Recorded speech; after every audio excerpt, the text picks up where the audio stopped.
on that, first of all, more than a friend, he is an expert, and for his expertise, he is absolutely here today. Okay, he is director of Vadodara Community Science Center. Okay, and he's been conducting science communication in a very beautiful way to the society, not only in Vadodara, but with the online medium. Basically, they are trying to reach out to the best of speakers also for several series, and their vision is also very, very beautiful. And sir is more than, maybe even again, more than a director of Community Science Center. He is here because of the personal interest that, I really feel that the proactive nature of somebody, okay, leads you somewhere, beta. What do you mean by proactive nature? आपने कहा कि मुझे English में बोलना, इसीलिए I'm continuously, going in English, and which is, but if there are few children, beta, if you wish to understand it properly, then I would go on that. Sir is an activist, okay? He fights for a tree cut in Vadodara, okay? He fights for a river bank that कुछ भी वहां पे बना दिया Vishwamitri river के लिए, या मतलब they are in that fighting this thing also. So basically बेटा, नेचर के लिए अगर किसी के भी सामने होना पड़े, तो you should have that in you, that no, I am a real environmental scientist, okay, and I really want to fight for that one tree who is more than 200 years old, and I will make sure that it will not cut. So for him, it's like, and he conducts lots of nature walks. And trust me, beta, for a subject like botany, or for a subject like nature education, I think going in a field, nothing can teach you better than that. Okay, so over to you, sir, for today's program. Very welcome from our side, for Sinotech Education Foundation. And I think over to you, please. Thank you. I'm so happy. In fact, the way you introduced me, that was apt. I think I'm very happy to be there with the girls, young girls. Those are going to have our future. हमारे राष्ट्र का भविष्य आपके हाथों में होगा.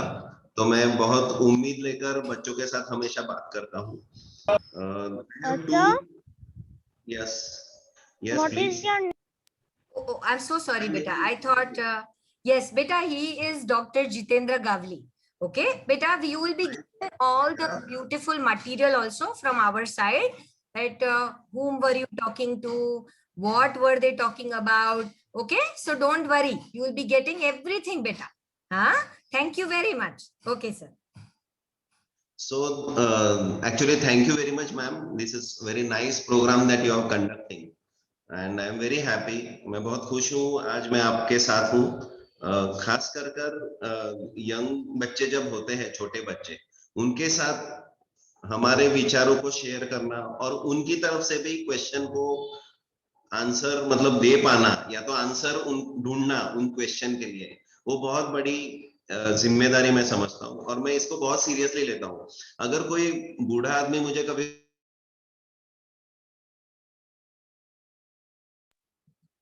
Sir, we lost your voice, sir. I'm sorry. Actually, the mic is on, but we couldn't hear for a minute. Yes, sir, please speak. No. No, sir, not yet. No, sir. आपका नाम क्या है? बेटा, आपने late join किया है. He is Dr. Jitendra Gavli, sir. Okay, should I write it in the chat? मैं आपका नाम पूछा. मेरा नाम, okay, मेरा नाम है डॉक्टर मेघा भट्ट बेटा. एंड आपको मेरे बारे में कुछ भी ज्यादा जानना हो तो सर अपने माइक का कर रहे हैं, तब तक मैं आपको डेफिनेटली बता सकती हूँ बेटा. साइनोटेक, साइंस का SCI, नॉलेज का KNOW और टेक्नोलॉजी का TECH, साइनोटेक. ओके, आप कुछ भी गूगल कर सकते हो, साइनोटेक लिखोगे और तुरंत आ जाएगा, है ना? Okay sir, please over to you. Not yet, sir. Sir, we don't hear your voice. Beta, I will tell him. Please do not unmute.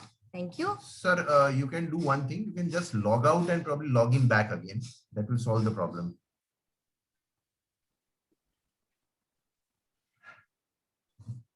Sir? Yes.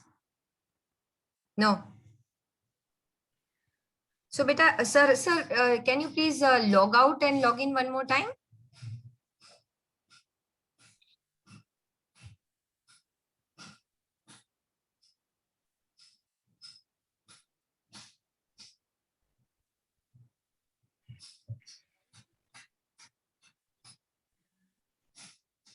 Sir, maybe what I can do is that I can put you in waiting room and then take you one more time.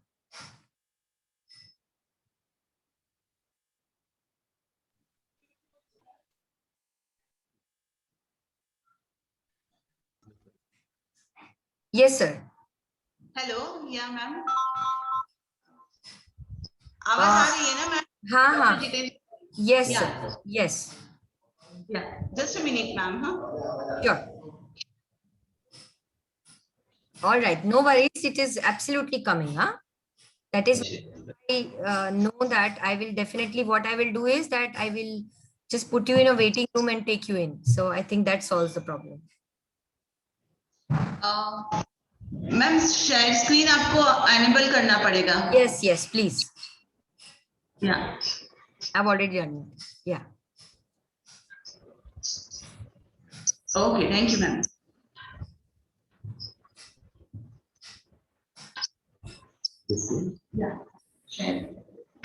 Can you see now screen? yes sir she can make it full screen Yeah. no sir still right sir still right yes that one yeah please go on Now, thank you very much once again and sorry for this interruption. don't worry But as I मुझे बच्चों के साथ मजा आता है और जब आपने इतना इंटरेस्टिंग टॉपिक मुझे दिया है is it okay that I am talking in Hindi and English mix? yes please sir So I am very happy कि मैं आज बच्चियों के साथ हूँ और how to write an interesting scientific article that is what I am supposed to tell. मैं सबसे पहले तो मैडम जो समझा रही थी उसी को फिर से बोलना चाहूंगा. I would like to touch the same topic that madam was mentioning before. उन्होंने कहा था कि आपको पहले तो इंटरेस्ट जनरेट करना है. ओके सो आपको पहले सोचना पड़ेगा कि what is the subject that I like most. वो सब्जेक्ट कुछ भी हो. It can be an historical site, it can be you know any cultural kind of program, it can be any heritage article. मतलब कोई ऐसी चीज, अगर आपके दादाजी ने कोई पेन दिया हो आपको तो उसके प्रति भी आप आर्टिकल लिख सकते हो. Okay very interesting and scientific article. Scientific means what कि you need not worry about the chemistry, physics or biology in that all the time. Scientific मतलब ये है कि आपने उसके प्रति स्टडी किया है, you have collected the data, you have given the dimensions, you have also talked about chronology कि वो चीज कब कितनी पुरानी थी, किसने आपको पेन दिया था, या किसी हेरिटेज साइट पे जाते हो तो किसने वहां पे कंस्ट्रक्शन किया था, कौन राजा थे, कौन महाराजा हो गए. So if you are writing such kind of article, that becomes scientific because you are adding on the actual data in the reference to that particular article. ये कोई चीज है या तो कोई साइट है या तो कुछ जो भी है. अगर बच्चों आपको ऐसा लगता है कि मुझे गार्डन की फ्लावरिंग करना, फ्लावर के काम करना अच्छा लगता है, मम्मी के साथ मैं किचन गार्डन करती हूँ, तो that is also one good hobby on which you can write very interesting article. तो हम लोग आर्टिकल लिखने से पहले एज एन इंडिविजुअल हमें क्या करना चाहिए, तो पहले तो हमारा इंटरेस्ट कहाँ पे है उसको ढूंढना है हमें. हम किस चीज में हमको ज्यादा रुचि है, क्योंकि that becomes you know the beginning of our thought process कि हम लोग वहां से शुरू करते हैं कि पर्टिकुलर चीज मुझे अच्छी लग रही है. Now I am going to talk about something which is very interesting कि हमें अभी उसको दूसरों को भी इंटरेस्ट क्रिएट करे, इस तरह का कुछ लिखना है। ओके, सो मैं सबको, सब बच्चों को ऐसा बोलूंगा कि आप लोग एक छोटा सा डायरी लिखना शुरू कर सकते हैं। आप क्या करो कि क्योंकि अभी आपकी इतनी एज है कि you will not be able to identified कि आपके इंटरेस्ट कहाँ पे है। ओके, आपकी ये एज है कि आपको ऐसा लगा कि ये भी अच्छा लगता है, मुझे सिनेमा देखना अच्छा लगता है, मुझे गार्डन में जाना अच्छा लगता है, मुझे फॉरेस्ट में जाना अच्छा लगता है। किसी को क्लाइंबिंग का शौक होगा तो वो बोलेगा कि मुझे माउंटेनिंग करना अच्छा लगता है। तो ये सारी चीजें जो अलग अलग आपको इंटरेस्ट की है, you keep the record of those things. Okay, आप ऐसा एक छोटा सा डायरी लिख सकते हो। नॉट नीडेड कि आपको सुबह से लेके शाम को या रात को कितना क्या काम किया वो सब लिखना है, but you can scribble down कि क्या क्या हुआ आज के दिन में, मेरे लाइक या मेरे इंटरेस्ट के कौन सी चीजें हुई, तो वो आप एक लिखना शुरू करो। मैं सबको ये बोलूंगा, भले ही आप साइंटिफिक राइटर आर्टिकल लिखो या ना लिखो अपने जीवन में, बस as an individual if you are writing और maintaining some record in return form, which is the beginning of we to become a good writer। और ये चीज मैंने देखा है, जो लोग बचपन से डायरी लिखते हैं ना, they are such a nice writer of their thoughts कि वो लोग एग्जाम वगैरह में बहुत अच्छी तरह आंसर लिख सकते हैं। तो आपको वो भी फायदा होगा अगर आप डेली थोड़ा सा समय निकाल के 10-15 मिनट रात को सोच के टेबल के ऊपर बैठ जाते हो कि आज मैंने दिन में जो किया वो आर्टिकल मुझे लिखना है, या 2 चीजें लिखनी है, मैंने आज जो सुबह से शाम तक किया ये चीजें मुझे लिखनी है थोड़ी डिस्क्रिप्टिव फॉर्म में। तो ऐसा कुछ मेंटेन करोगे तो this will definitely give you know आपके रेगुलर उसमें इनपुट्स होंगे, ऑब्जर्वेशंस होंगे, एंड आपको फिर पता चलेगा कि भाई मैं ये पर्टिकुलर सब्जेक्ट में ज्यादा इंक्लाइन हूँ, या ये सब्जेक्ट मुझे ज्यादा अपीलिंग करता है, ज्यादा समझ में आता है। तो ये शुरुआत आपकी वैसे डायरी से होगी। या तो किसी बच्चों को समय नहीं मिलेगा हर रोज लिखने के लिए, तो उन बच्चों के लिए मैं कहूंगा कि आप फ्रीक्वेंटली कुछ लिखो। आप सोचो कि एवरी थर्सडे को, एवरी संडे को I will write something. Okay, तो आपको 2 या 3 दिन का गैप मिलेगा तब आप लिखिएगा, लेकिन ऐसा कुछ लिखना शुरू करो, भले ही छोटे छोटे पैराग्राफ हो, but you will come up कि आप बहुत अच्छा लिख सकते हो। आपको भी अपनी खुशी मिलेगी कि आप बहुत अच्छा कर सकते हो ये काम।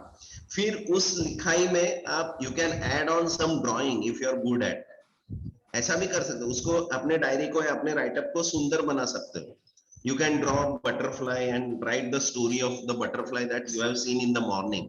आपके बैकयार्ड में आपने अगर बटरफ्लाई देखी है तो उसकी स्टोरी भी लिख सकते हो आप। ओके, तो ऐसा करने पर दीज आर ऑल लाइक, मैं ऐसा बोल रहा हूँ कि आप ग्राउंड बना रहे हो। अभी भी साइंटिफिक आर्टिकल लिखना अभी भी दूर है अपने से। I am telling you कि you start with such observation wherein you are penning down these things। आपने जो भी देखा है उसको आप लिखना शुरू करो। मैं यही अपील करना चाहता हूँ पहले। ओके, देन योर फाउंडेशन, आपका ये जो राइटिंग का फाउंडेशन है ना, जो छोटे छोटे आर्टिकल्स के रूप में आपको मिलेगा, उसमें प्रिसीजन आएगा, उसमें बहुत गहनता आएगी, आपकी लिखाई में कुछ अपने आप ऑब्जर्वेशन की चतुराई आएगी, वो दिखने लगेगा कि आपने क्या देखा है, आप उसको कैसे एक्सप्रेस कर रहे हो शब्दों में।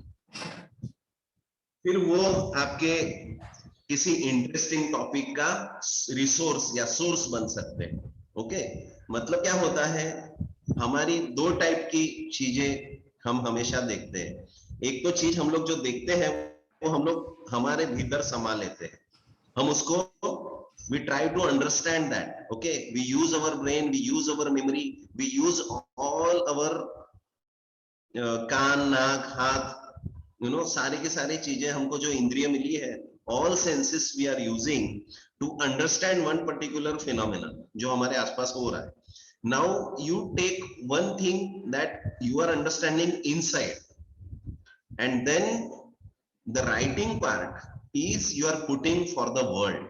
आपको वो चीज बाहर निकाल रहे हो, पहले तो आपने अपने आप को समझा लिया उस चीज को, and then you are expressing it outside by writing a diary, by writing an article. And वो आप जब लिखते हो तो आपको सोचना चाहिए कि for whom you are writing. Okay, आप अपने लिए तो लिखते नहीं हो, अपने स्टडी के लिए लिखते हो, लेकिन दूसरा भी कभी पढ़ेगा ये भी आपको इच्छा है उसमें। तो वो राइटिंग, अभी देखो कि कोई चीज मैं समझ गया हूं if I want to make others understand, I must keep the record of that thing, whatever I understood. ठीक है ना? तो इस तरह आपका पहले जो स्क्रिबल किया हुआ अलग अलग मटेरियल होगा या डायरी होगी, जिसमें से आपको इंटरेस्ट मिलेगा, जिसमें से आपका लिखना प्रिसीशन के साथ होगा, आप बहुत अच्छे से माइन्यूटली किसी चीज को डिस्क्राइब कर सकोगे और उसके डेप्थ में जाओगे, and that becomes somewhere that you are beginning your article writing. This helps our writing interesting. This helps us focus. हम अपने विचारों के ऊपर, हमारे आर्टिकल के ऊपर फोकस करके उसको दुनिया के लिए डाइजेस्टिबल फॉर्म में कर सकते हैं. अभी now I also supposed to talk about the scientific articles. Okay, when it comes to scientific articles, कोई ज्यादा डिफरेंस नहीं है एक आर्टिस्टिक आर्टिकल में और साइंटिफिक आर्टिकल में. सिर्फ बेसिक डिफरेंस क्या है कि artistic article is based on what that author has felt all the time. Okay, आपने क्या महसूस किया है वो आपने लिख दिया है, that is your artistic writing.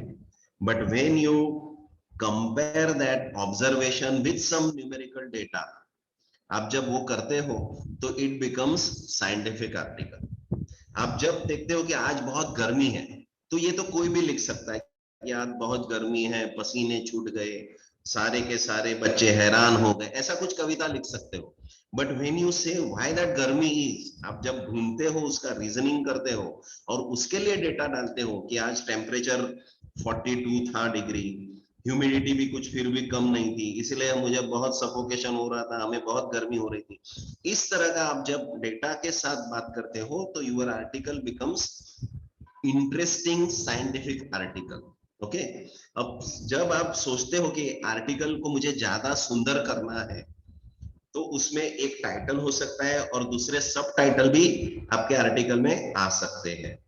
जैसे मैंने अभी गर्मी की बात बोली, तो आज बहुत गर्मी थी, या why there was so much of temperature, आप ऐसा रीजनिंग के साथ आर्टिकल लिख सकते हो. लेकिन उसके सब टाइटल में होगा कि 42 degree Celsius, then it can be humidity this much, then it can be we were not feeling well. इस तरह के सब टाइटल हो सकते हैं और उसमें आप डिस्क्राइब कर सकते हो.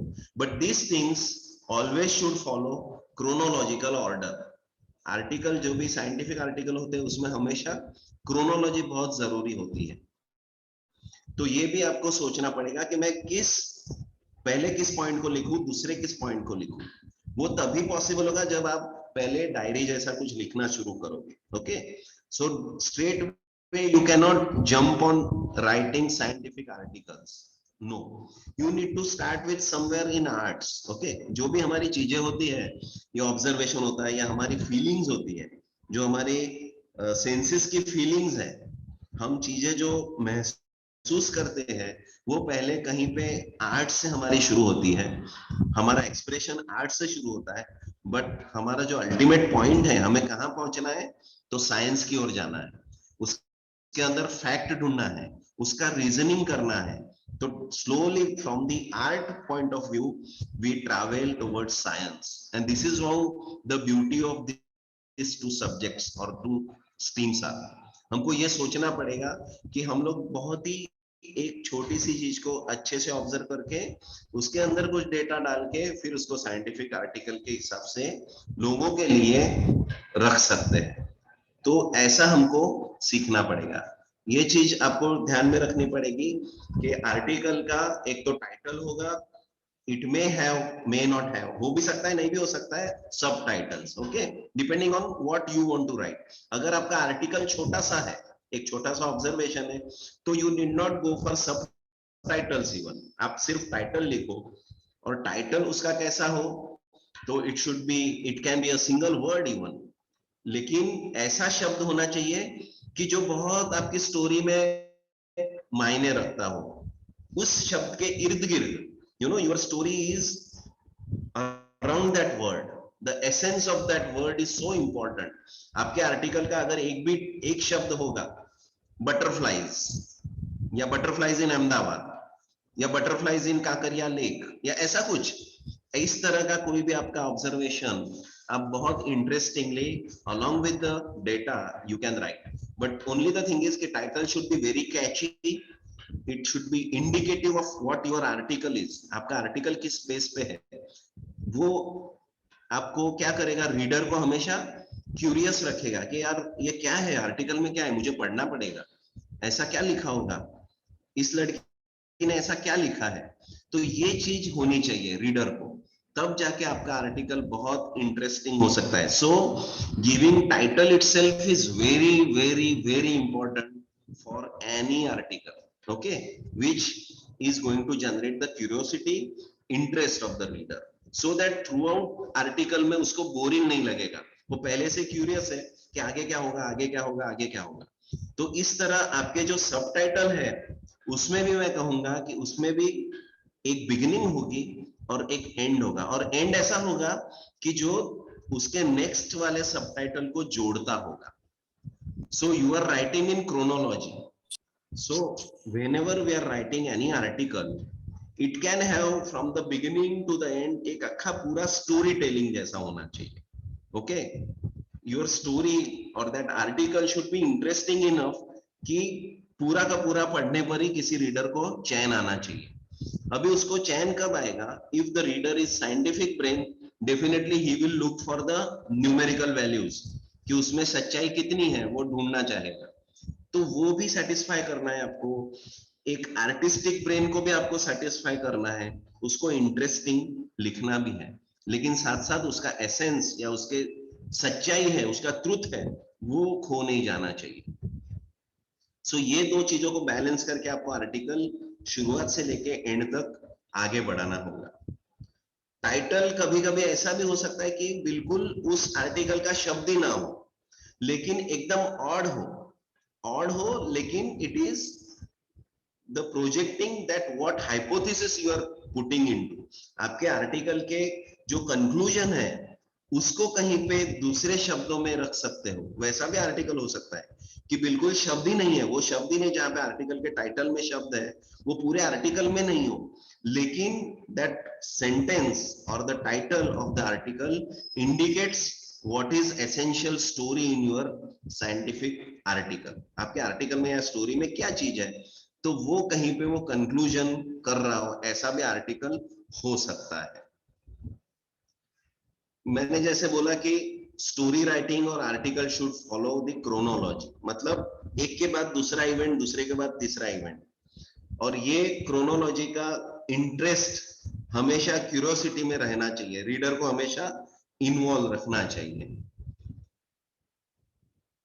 ये बहुत ब्रॉडली डिस्क्रिप्टिव है कि article can have two types, okay, artistic और those providing information in description without giving relationship और मेजरेबल क्वांटिफिकेशन, जो आपको डायरी में करना है पहले वाला of the between the events, and it can be a scientific one as well.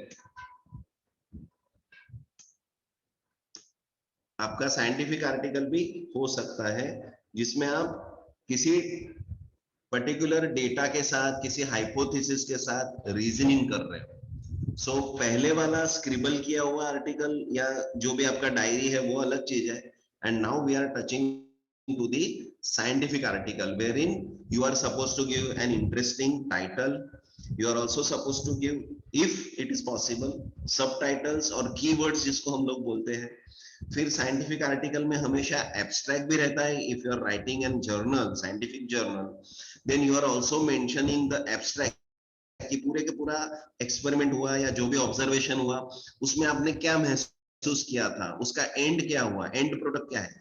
तो वो सारी की सारी चीजें आप बहुत छोटे फॉर्मेट में लिखते हैं, उसको हम लोग एब्स्ट्रैक्ट कहते हैं। Then the scientific article also has something like you are describing the phenomenon, आपका स्टडी एरिया का डिस्क्रिप्शन है, आपका एक्सपेरिमेंट का डिस्क्रिप्शन है, आपने कौन से मटेरियल यूज किए, वो सारे आते हैं। उसके बाद मेथोडोलॉजी आती है। हमेशा किसी भी साइंटिफिक एक्सपेरिमेंट को हमेशा मेथोडोलॉजी होनी ही चाहिए कि आपने इसको अप्रोच कैसे किया, क्या क्या आपके ऑब्जर्वेशंस थे, आप सुबह कितने बजे जाते थे गार्डन में बटरफ्लाई को देखने, इस तरह के observation. So that becomes part of your methodology, उसके बाद आपके ऑब्जर्वेशन आपने रिकॉर्ड कैसे किए, so that becomes our data, okay, that scientific data, और उसको आप एनालिसिस करते हो, उसका क्वांटिफिकेशन करते हो, उस इवेंट का क्वांटिफिकेशन करते हो, उसको रिलेटिविटी में देखते हो कि मैं पानी के किनारे चला तो मुझे ये बटरफ्लाईज दिख रही थी, मैं गार्डन में चला तो मुझे ये बटरफ्लाईज दिख रही थी।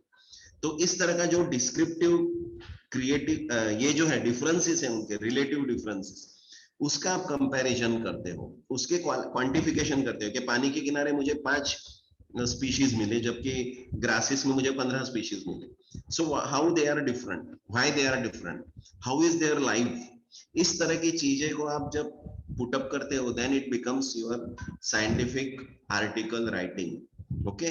तो ये चीज हमको ध्यान में रखनी पड़ेगी कि artistic writing can be a novel, it can be a story telling, very interesting story telling, but all that artistic writing is only the point of view of that person who is feeling that thing, who has observed this phenomenon, without considering any comparative account with the same phenomenon occurring somewhere else, without quantifying that, उसने कहीं पे भी अपने numerical data का जिक्र नहीं किया हो, या किसी ने हाइपोथेसिस भी नहीं रखा हो कि ऐसे होने का चीज ये हो सकता है, ये रीजनिंग हो सकती है, ऐसे विदाउट रीजनिंग जो आर्टिकल होता है that becomes artistic writing, whereas आपका जो साइंटिफिक राइटिंग है उसके अंदर ये रीजनिंग होना जरूरी है, हाइपोथेसिस होना जरूरी है, मेथोडोलॉजी उसका होना जरूरी है, उसमें आप एब्स्ट्रैक्ट निकाल के भी लिख सकते हो कि पूरा एक्सपेरिमेंट इस तरह का था या पूरा मेरा ऑब्जर्वेशन इस तरह का था, so that all things are very important,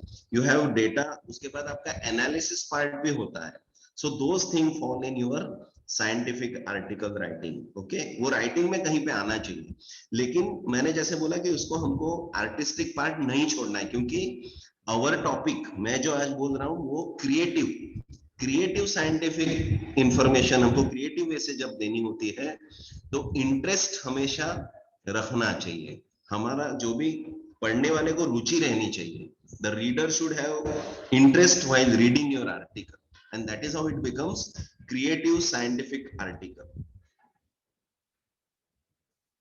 So in short, if again I have to say, today's webinar is all about article of story writing which is for sharing with the others, दूसरों को आप दूसरों के लिए लिख रहे हो, सिर्फ अपने लिए नहीं लिख रहे, इसलिए एनालिसिस वगैरह पार्ट उसमें आ जाता है, ओके।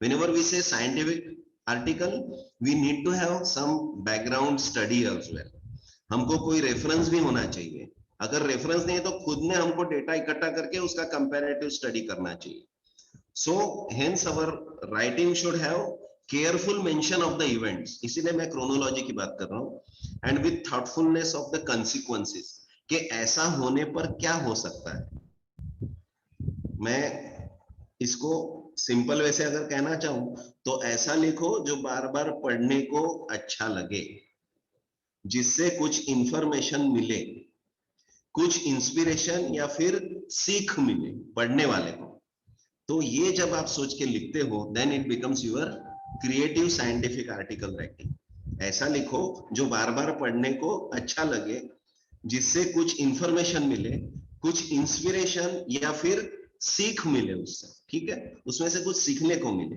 तो ये चीज हम अगर सोच के रखेंगे तो that becomes our creative scientific article. Again, how it should be, I am putting on the points, like always see that your story or article is easy to read, हमेशा ये बहुत जरूरी हो जाता है, ओके, कि जो पढ़ने वाला है उसको इजी लगे पढ़ने में और अंडरस्टैंडिंग में भी समझ में आए, इनडायरेक्ट या ऐसे कोई हमको हिचकॉक की जैसी स्टोरी, सस्पेंस स्टोरी नहीं लिखनी है, ओके, सस्पेंस होना चाहिए छोटे छोटे आर्टिकल में, लेकिन उसका आंसर भी तुरंत आगे जैसे पढ़ो तो मिल जाना चाहिए, सस्पेंस इसीलिए लिखो कि इंटरेस्ट रहे, लेकिन ऐसा मत लिखो कि पूरा आर्टिकल पढ़ जाए और किसी को पता ही ना चले कि आप क्या कहना चाहते हो, okay. So what I mean to say is you need to keep the suspense essentially, but it should have very short life, आपके आर्टिकल में बहुत छोटी लाइफ वाला सस्पेंस रखो, सो दैट बच्चों को या जो भी आपका रीडर है पढ़ने को उसको पैराग्राफ के एंड में पता चले आप क्या कहना चाहते थे शुरुआत में, okay, so this is what I meant to say, it should be easy to understand and long sentences छोड़ दो। हम जब लंबा लंबा लिखते हैं, मुझे अगर एक कोई बात लिखनी है और मैं अगर 3 या 4 लाइन का पूरा सेंटेंस बना देता हूँ, तो it becomes boring for us to understand. मुझे याद है, मैं एक शेयर करना चाहूंगा। We were having one sir in when I was studying in my MSc, BSc Botany, MS University. So our sir used to conduct one class. वो particular subject पढ़ाते थे, genetics. अभी genetics subject में वो he used to bring in some notes देते थे हमको, लिखवाते थे, कुछ पढ़ा के लिखवाते थे. But his sentences were like small paragraphs. 5-5, 6-6 line हमारे पूरे हो जाते थे, उनका सेंटेंस पूरा ही नहीं होता था. तो धीरे धीरे हमारा इंटरेस्ट जीनेटिक्स से उठ गया पूरे क्लास का. ओके, फिर हमने अपना तरीका ढूंढा, हम उसी सब्जेक्ट को फिर से हमारे बीच में डिस्कस करके समझने लगे कि सर कहना क्या चाहते थे. And this happens particularly when you are not from the English background schools. हम लोग वर्नाक्युलर में पढ़े थे, तो लंबे लंबे सेंटेंस जब आते हैं इंग्लिश के, तो डेफिनेटली वो हमें समझने को दिक्कत होती है. इसीलिए साइंटिफिक आर्टिकल राइटिंग में हमेशा और ओवर द वर्ल्ड बोला जाता है कि लंबे लंबे सेंटेंस अवॉइड करो. Unless needed, you should not extend the length of the sentence. Ideally 8 शब्दों का ही एक सेंटेंस होना चाहिए, ऐसा बोला जाता है. But I understand that it is not possible to maintain even all the time, because scientific article में कई बार ऐसा होता है कि 2-3 चीजें एक के बाद दूसरी लगी होती है और उसको एक सेंटेंस में रखना भी जरूरी हो जाता है. तो उस टाइम पे हम लोग 8 के 12 या 15 वर्ड्स एक लाइन में रख सकते हैं, लेकिन उससे ज्यादा नहीं होना चाहिए कभी भी, क्योंकि उससे ज्यादा अगर करेंगे तो पढ़ने वाला बोर हो जाता है हमेशा. Okay, so whenever you are writing, you are maintaining the length of your sentence. Article interesting तभी होगा जब आप उसको छोटा करोगे, उसके लाइन को छोटा करोगे और समझने को इजी होगा. तो ये सारी चीजें हमको क्रिएटिव आर्टिकल राइटिंग में थोड़ी ध्यान रखनी पड़ेगी. अभी थोड़ा सा लिखने से पहले भी उसके ऊपर सोच लेना चाहिए. ये कब होगा? मैंने जो शुरुआत की थी कि अगर if you are maintaining diary, if you are maintaining scribbling down the daily events, आप अगर ऐसा कुछ करते हो, तो ये चीज सेकंड वाला मेरा जो पॉइंट है वो समझने को आपको आसान हो जाएगा. You will be very precise in writing your thoughts या योर ऑब्जर्वेशन. सो आप पहले से सोच लो कि मुझे ये आर्टिकल 1.5 पेज में पूरा करना है या 2 पेज तक मैं आर्टिकल लिखना चाहती हूँ. तो ये सोच के अगर आप लिखोगे ना, तो definitely what I mean to say you will understand. पहले से सोच के रखो कि मैं ज्यादा लंबा नहीं लिखूंगी. Okay, because I am writing an creative scientific article. So मैं जो पॉइंट कहना चाहती हूँ उसी को सटे मुझे लिखना, not writing other than that. Okay, तो ये चीज आपको सोचनी पड़ेगी पहले से कि मैं कितने लेंथ का ये आर्टिकल लिख रही हूँ और मुझे लंबे लंबे सेंटेंस नहीं करने हैं.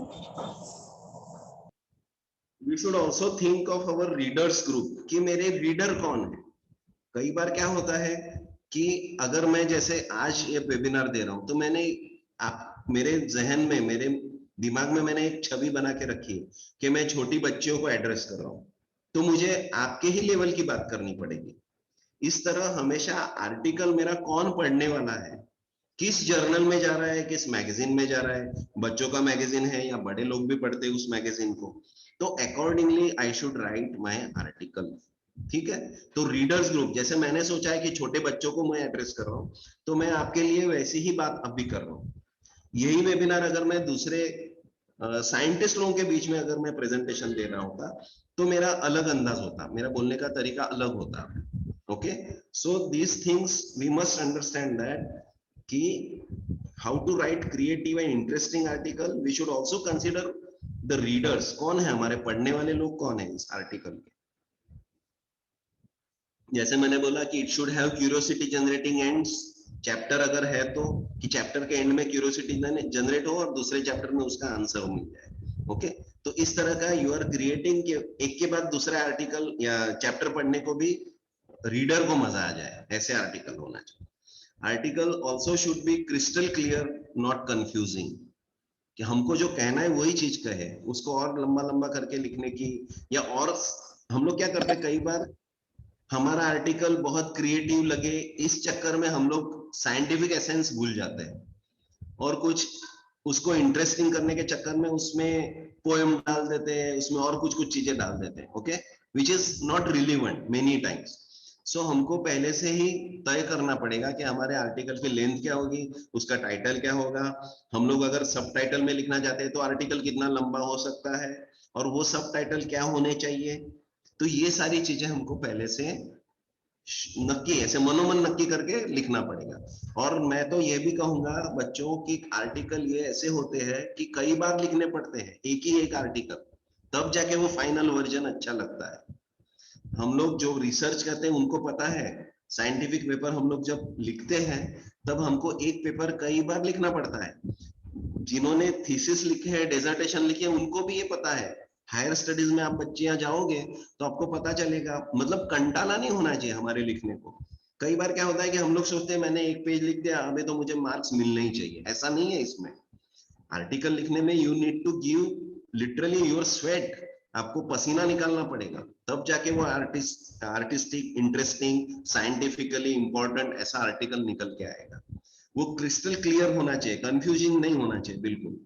Article can be raising concern, ये भी हो सकता है। मैडम ने जैसे मेरे इंट्रोडक्शन में बोला कि एनवायरमेंटल प्रॉब्लम, तो आप ऐसे आर्टिकल भी लिख सकते हो कि मछलियां रिवर फ्रंट के पानी में क्यों मर गई, ओके, उसका स्टडी आप कर सकते हो। पानी के पीएच में कोई डिफरेंस था, उसके बायोकेमिस्ट्री में कोई डिफरेंस आ गया, इतनी सारी मछलियां एट अ टाइम मर गई, तो क्या किसी ने पोल्यूशन में इकट्ठा अंदर डाला था, क्या क्या हुआ था क्या। तो that becomes your environmental problem description. ऐसे भी आर्टिकल हो सकते हैं कि जिसमें आप कुछ कंक्लूजन निकालते हो, रीजनिंग करते हो। It can be on natural resources, loss of biological diversity, कि मेरे आंगन के आजू बाजू पहले जब पेड़ पौधे थे तब इतने पंछी आते थे, अभी नहीं आ रहे। तो all those things, your observations can become article. And scientific, अब साइंटिफिक टैग लगाते हो तो you need to have some data analysis, okay. और या तो फिर सोशल वैल्यूज के ऊपर भी आप आर्टिकल लिख सकते हो। सोशल वैल्यूज यानी हमको कैसे रहना चाहिए, पहले क्राइम कितने होते थे, अभी कितने हो रहे हैं, क्यों हमारी सोसाइटी क्राइम करने पर मजबूर हो रही है या तो कम हो रहे हैं क्राइम, तो अच्छी बात है, तो किस एरिया में कम हो रहे हैं। तो you can study that type of thing कि अहमदाबाद के 2 एरिया लो, उसके पुलिस चौकी में जाकर आप क्रिमिनल डेटा निकालो, उसमें आप स्टडी कर सकते हो, ओके, उसमें भी आप स्टडी कर सकते हो। वो सोशल वैल्यूज के ऊपर हो जाएगा कि इस एरिया में ये क्राइम ज्यादा होता है, इस एरिया में ये कम हो रहा है। तो that way one can have the article, informative articles.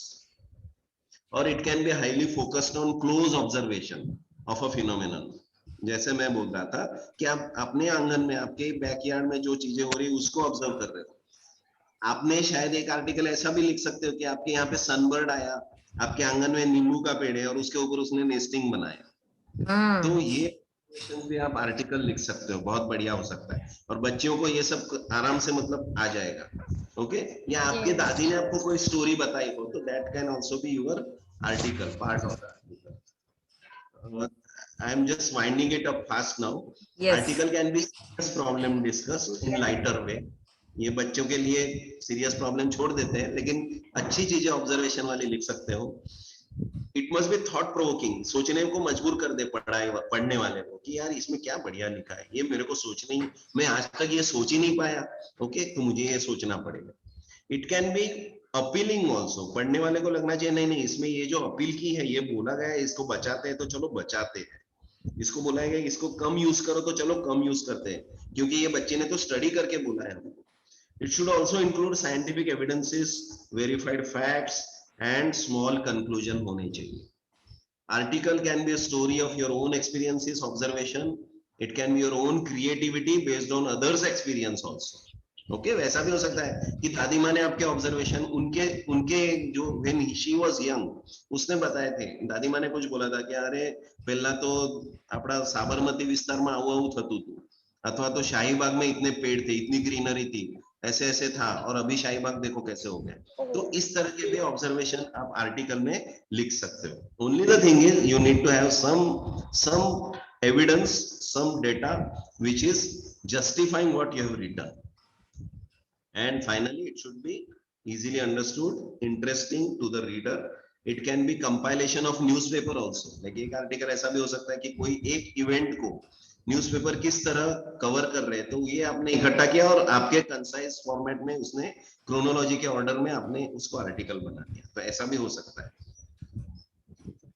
Best wishes for at least one such article from your end. मैं ऐसे अपेक्षा करता हूं कि आप संडे को या किसी भी हॉलीडे को एक ऐसा बढ़िया आर्टिकल लिखेंगे। Thank you very much. Sir, thank you. But before, can you please stop sharing? And I really want you to directly speak to them in last 5 minutes about your own experiences of nature. And probably just give me 1 second. I'll stop your screen sharing and I'll put you, if you could just start the camera, then yes, you'll be visible. So basically what we are looking at, that in last 5 minutes, if we can just share that what kind of work you are into. Suppose you were telling me about the Vishwamitri River, and all those information, how a single problem, you can write 4 different types of articles. Okay, something on flora, or something on fauna, something on the river bank, or something about the amount of water. So એક જ problem આપણે ઉપાડીએ અને how we are looking into a kind of 4 different kind of article from one problem. So I think one example if you could give, that would be amazing. બિલકુલ same, એટલે already તમે mention કર્યું છે. You have mention this 4 aspects and I have reason also. We are at present putting our points to the government, to the local corporation कि हमको विश्वामित्री कैसे करनी है। हमारी रिवर है, बड़ौदा वासियों की रिवर है, हमारा हक है। पहले डिसीजन मेकर्स जो होते हैं वो हमारी फैसिलिटी के लिए होते हैं। Correct. देखो बच्चों, इतना याद रखो कि जो भी पॉलिटिशियन है वो लोग हमने वोट दिया है तब जाके वो पॉलिटिशियन बने, डिसीजन मेकर बने, लेकिन they are suppose to give us the services. तो वो सर्विस हमें कैसी लेनी है वो भी हमें ही नक्की करना पड़ेगा। उसके लिए थोड़ा सा बिलोंगिंगनेस होना बहुत जरूरी है। बड़ौदा के सबके सब लोग हमारे साथ नहीं है, लेकिन कुछ लोग जो बड़ौदा वासी है वो उनको उस रिवर के प्रति आस्था है, प्यार है। तो ऐसे कनेक्शन बहुत जरूरी है जब आप किसी मुद्दे को उठाते हो कि ये कैसे होना चाहिए। फिर चाहे आपके घर की बात क्यों ना हो, आपके घर के आसपास कोई गार्डन बना रहे हैं अहमदाबाद म्युनिसिपल कॉर्पोरेशन, तो आप उसको बताओ कि ये गार्डन में ये होना चाहिए पेड़, ठीक है, आप बता ही सकते हो और वैसा उनको करना पड़ेगा। नहीं करते तो आप जाके लगा दो पेड़, ऐसा ही हो सकता है, क्योंकि पेड़ लगाना कोई इलीगल चीज नहीं है। मतलब ये सोचना पड़ेगा, लेकिन लगाने से पहले, देखने से पहले हमको ये देखना पड़ेगा कि how it is suitable in our climate. तो ये चीज बहुत मायने रखती है। फॉर एग्जाम्पल, जैसे मैडम ने मुझे बोला कि अपना ही एक्सपीरियंस शेयर करो, तो हम लोग जो है पूरे एक ऐसे टीम है कि हमने रिवर फ्रंट को चैलेंज किया था। बड़ौदा में भी अहमदाबाद रिवर फ्रंट, जो साबरमती रिवर फ्रंट है, उसी लाइन पर हमारे यहाँ पे भी कॉन्क्रीटाइज रिवर फ्रंट होने वाला था, लेकिन हमने उसका विरोध किया। और इतना विरोध किया कि जो डिजाइनर थे उन्होंने 3 बार हमारे सामने प्रेजेंटेशन दी, कमिश्नर के सामने। बड़ौदा म्युनिसिपल कॉर्पोरेशन के कमिश्नर जो थे Vinod Rao, now he is education secretary, primary education के अभी सेक्रेटरी है, आपके वो सेक्रेटरी है, तो हमारे गुजरात में वो सेक्रेटरी है, तो वो यहाँ पर तब हमारे कमिश्नर थे।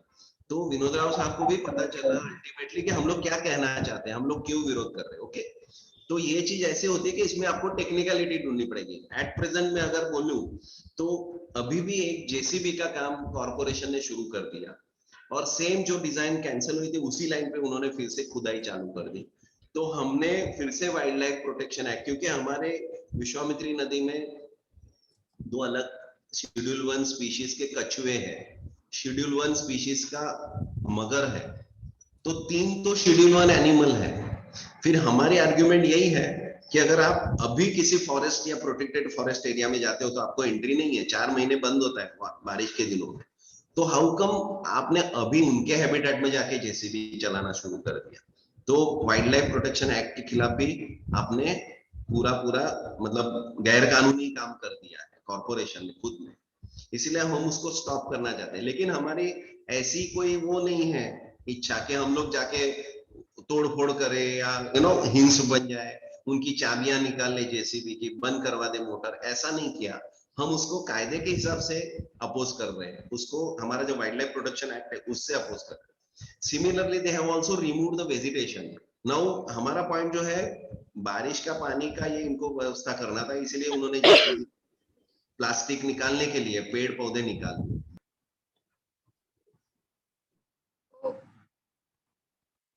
Sir, just a minute. Sir, just a moment. Just a moment. Yeah.